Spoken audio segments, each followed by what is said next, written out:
باللہ من الشیطان الرجیم بسم اللہ الرحمن الرحیم وبہ نستعین وہو ناصر و معین اللہم صلی علی محمد وآل محمد وعجل فرجہم بسم اللہ الرحمن الرحیم اللہم اجعلنی فیہ من المتوکلین علیک واجعلنی فیہ من الفائزین لدیک واجعلنی فیہ من المقربین الیک بإحسانک یا غایت الطالبین۔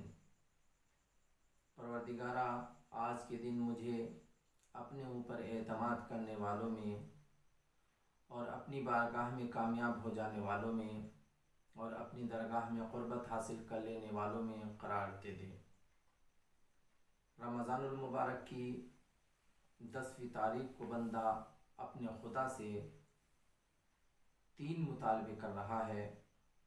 پہلا مطالبہ، پروردگارہ مجھے متوکلین میں قرار دے دے۔ دوسرا مطالبہ، پروردگار مجھے آج کے دن کامیاب ہو جانے والوں میں قرار دے دے۔ تیسرا مطالبہ، پروردگار مجھے ان لوگوں میں قرار دے دے کہ جو تیرے قرب حاصل کر چکے ہیں، اپنی بارگاہ میں قرب حاصل کرنے والوں میں مجھے قرار دے دے۔ پہلا مطالبہ جو بندہ خدا سے کر رہا ہے کہ اللہم اجعلنی فیہ من المتوکلین علیک، پروردگارہ آج کے دن مجھے اپنے اوپر اعتماد کر لینے والوں میں قرار دے دے، تو سوال یہ پیدا ہوتا ہے کہ توکل کس چیز کو کہا جاتا ہے؟ توکل کیا ہے؟ توکل کا مطلب پیغمبر اکرم حضرت محمد مصطفیٰ صلی اللہ علیہ وآلہ وسلم نے جناب جبرائیل سے پوچھا کہ جبرائیل، توکل کس چیز کو کہا جاتا ہے؟ توکل کا مطلب کیا ہے؟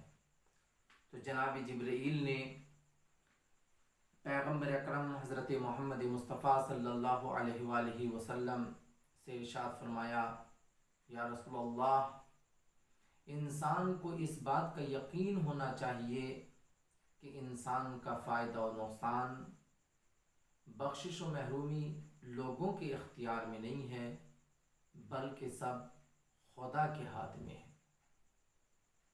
دوسرے، خدا سے امید اور لوگوں سے نا امید رہے۔ تیسری چیز جو توکل میں ہے کہ جب بندہ خدا کے علاوہ کسی کے لیے بھی کام انجام نہ دے اور اس کے علاوہ کسی سے کوئی امید نہ رکھے۔ چوتھی چیز جو توکل میں جناب جبرائیل نے ذکر کی کہ خدا کے علاوہ کسی سے نہ ڈرے۔ پانچویں چیز جو توکل میں ذکر کی گئی کہ خدا کے علاوہ کسی اور سے کوئی خواہش نہ کرے۔ جناب جبرائیل نے کہا کہ یا نبی اللہ، جب انسان کے اندر یہ 5 چیزیں جمع ہو جائیں تو اس شخص کو کہا جاتا ہے متوکل علی اللہ۔